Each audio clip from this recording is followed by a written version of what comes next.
Nou, de boppen staat in het jaar ontzeren, sterf. En dan staat er een M, dat is 1000.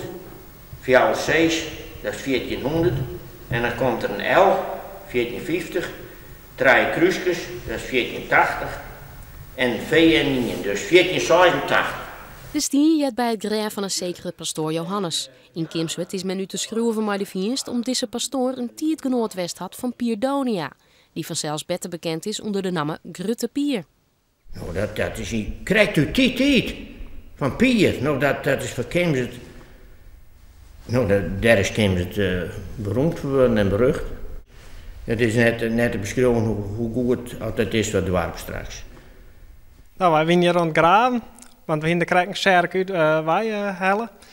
En toen we rond graven, dan kwamen die stientjes in. Je voelt dadelijk terug dat het wat oors wie als gewoon? Ja, omdat de kleur weer al oors. Een zandstien, wie geen hutstien, dus we dachten al, hier is al wat oors. De stien komt uit een diepere laag onder de Tjerkenwaai. Verschate orenstienen hebben er meer dan 600 jaar bovenop lijn. Hier terug binnen de letters en tekens tiergegoed bewaren bleun. De Kimswerters binnen er zo goed als wist van dat Johannes en Pier Donia elkaar kent ha. Zo hebben we in dezelfde tijd en de priester wie de baas in het dorp, nou, die regelt alles, wie de dorpsrechter en moest dopen en die regelt alles. Iedereen die ging maar die priester te maken. Dat ontkwam je net, want nou, nu ook nog net dat. De restauratie van de tjerken van Kimswerd had ek te krijgen uit zinslag. Doordat er asbest van waard is er een grut financieel gat ontstaan van 10.000 euro's.